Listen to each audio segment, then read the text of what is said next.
How you guys doing? We are back with Levelations, Navigating Love. I am BJ O'Neill, And I'm Philip Pullum. and today we're talking about patience exercises hope. And so, a lot of times we think hope is the fuel for patience. That if we hope, we'd be willing to be patient. But the Bible, there's a scripture in the Bible that says patient endurance builds spiritual maturity, and then spiritual maturity builds hope. So, what the Bible is describing is a flow of events. So, the patient endurance comes first, then there's some spiritual maturity, and then there's hope. And what it made me realize is hope is not being minimized to really desiring something or wishing something would happen. What happens in a lot of relationships is there's a lot of desire to enjoy each other, to have a successful relationship. But the moment there's an annoyance, as we talked about, or trouble or challenge, we start doubting. Right. And hope is not deferred by obstacles because it happens after the spiritual maturity.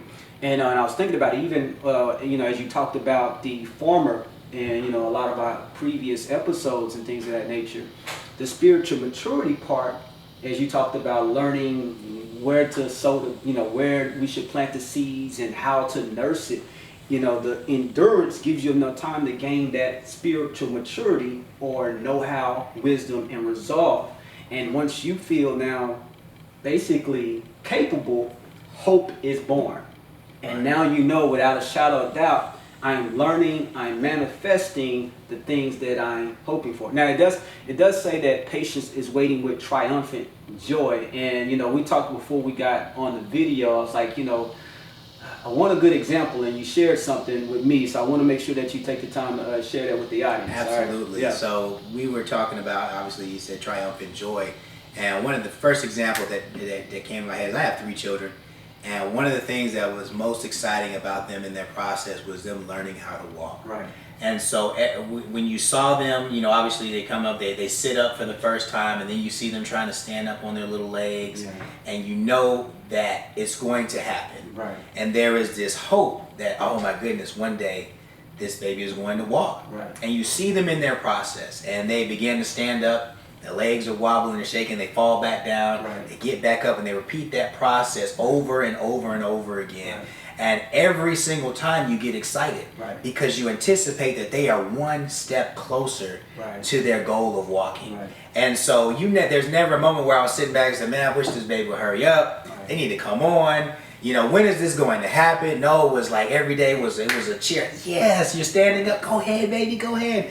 And there was this excitement as they move forward, as they, if you will, stood up on their own 2 legs. And right, the same thing with your hope, right? As you move forward in your patience, and you move forward in that, and that begins to grow, you exercise that, and it begins, eventually what you were hoping for stands up on its own legs. If you think about going to school, going to college, and as a freshman, right, you're 4 years away, hopefully 4 years away from getting that degree. And you're right, 4-ish. Yeah. But you finish the first semester, you finish that second semester, you start going into your upper level classes, and every class you take, every semester that you successfully pass, there is this feeling of anticipation as you get closer and closer to that thing that you desire. Right. But as you are exercising, it's hope in the believing that you will graduate, right? But that faith is what pushes you. But there's a piece, I have to be patient because I'm not there yet. Right. There is a length of time that must pass before I get to where I'm trying to go. Right. It's funny you said, I wrote down somewhere, when I was meditating, a lot of us, we want the zeal of newlyweds and the wisdom of a couple that's been married for 60 years all at the same time. And so we put ourselves in this unrealistic expectation for each other. It's like we want to know everything and we just begun. Right. Or we want to base our happiness on the simplicity of just feelings like we were when we were newly got together, and expect that to sustain us through the rises and falls of life that you're promised to go through. With the baby example, what I liked is, like you said, even when the baby failed, there was excitement. But a lot of times in our relationships, when they try and fail, we get disappointed Right. and discouraged. We don't cheer them on the fact that they made effort. And that is discouraging, you know, Right. in a relationship. And we don't realize we're producing that discouragement instead of exercising that triumphant joy and basically building that hope. Right. You know, it's like, oh, you know, yeah, he tried to, he bought me this, but I don't like gifts.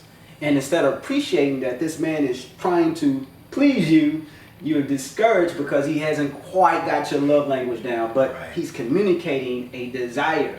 Or vice versa, you're like, man, you know, man, I'm sick, she ain't trying to take care of me, whatever the case may be. But, you know, maybe there's something she's trying to do to see if you're okay. Like, for instance, my wife, she feels like when I'm sick, the best thing to do is leave me alone. Well, in that season, I'm like, I want it to be baby, you know? Right. But she's actually trying to be considerate. Right. But I was disappointed because it didn't meet what I expected, even when I hadn't communicated. That is just the perfect example. If you just to piggyback off of that, you think about a baby. I mean, your relationship is an infant. It's brand new. Right. It's new, and it has to go through the maturation process. There is no shortcut. Like there's no shortcut from childhood to adulthood. You have to go through every single step of that process. You can't will yourself to 21, no matter how hard you try and desire to be that. You have to go through some years to get there. Right. There is that process, and what you were just saying there about, you know, when you were talking about the desire to want to do something, and to piggyback on an example of the baby.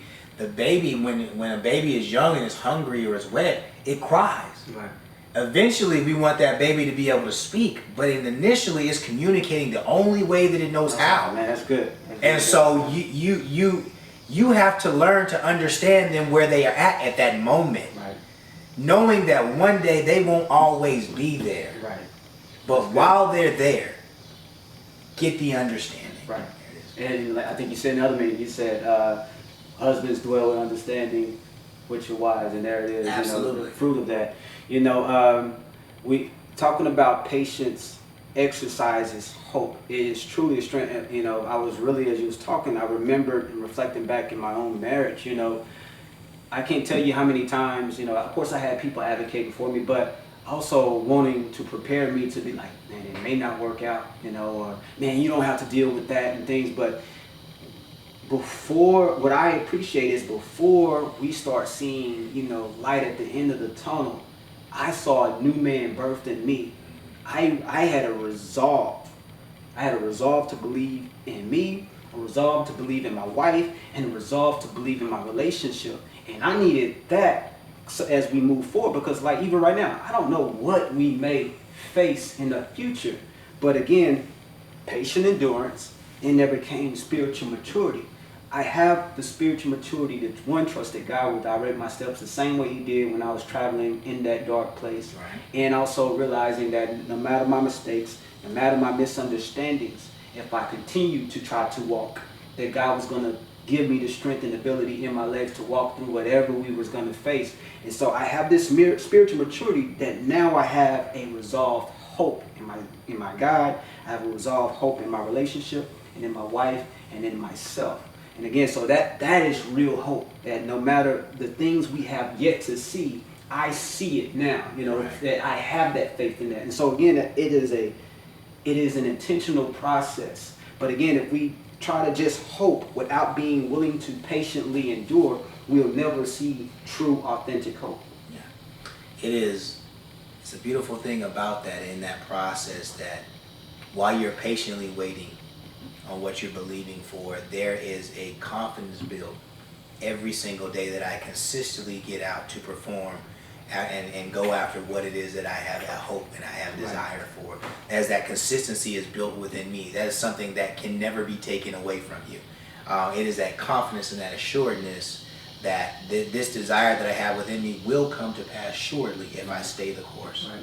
I think he said, and we did this to encourage each other, you know, talked about, oh, the baby stood up just a little bit, you know, and you celebrated it, you know, in that building the hope, part of that process, part of that edifying and building, and you talked about fortification, don't forget about that, but we learn to celebrate the small victories, Right. the attempts, the efforts, the small connections, wherever you may be. I mean, trust me, if you ain't hugged your spouse in years because of where you at, I mean, she brushed my hand, celebrate it. Don't minimize those things, because those things motivate you to keep trying, to keep learning, and to keep moving forward. But you said something about the Bible instructs us to be prisoners of our faith. You want to elaborate on that? Absolutely. There's a verse in the Bible in Zechariah that says, be prisoners of, return to the stronghold, you prisoners of hope. And that verse is so powerful in the sense a stronghold in the Bible, it basically was like a castle. Right. And the castle, the model that they are talking about, a castle built into the side of a mountain. I think of Lord of the Rings. I don't know if you've ever seen the Lord of the Rings series, but they basically have these castles, and they're always surrounded by moats, and they're on the side of mountains, and it's hard to get you. It's impenetrable. But basically, when forces came against it, it was almost impossible to get past the fortifications. Right. It was that, and so the Bible is describing hope as a stronghold, so that no matter what obstacle comes my way, it can't take my hope and it can't shake that. It's unshakable in the sense, it doesn't matter if we had a slip up today. It doesn't matter if my wife said something that I didn't like. It doesn't matter what circumstances were coming on. I'm going to hold tightly to that hope because it's here. It's here in my mind. It's in my heart. And you can't take that away no matter what happens. Definitely. And, obviously, if you're familiar with 1 Corinthians, we're definitely going to have a whole season on hope. So we're definitely going to have to come back. We're going to put a pin in hope. But think about that. Fortification, that's not built on simple desire. That's built on something that's made it resolve and strengthen that way. And what the Bible has instructed us simply is that the start of that journey is being able to wade through it with triumph and joy, celebrating along, cheering along, developing the spiritual maturity to be more equipped and qualified to get closer and closer to that thing you're desiring.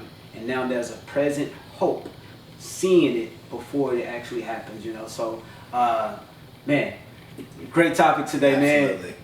Again, if you like this, man, and if you appreciated the information, actually physically like the episode and share it, man. Believe it or not, you don't know how many people you could actually help and motivate in this time where there's so much negativity out there, discouraging us from believing in a very fruitful and rewarding journey, which is having a healthy relationship. So this is Love Relations, and we're going to continue to navigate love. We'll catch you on the next episode.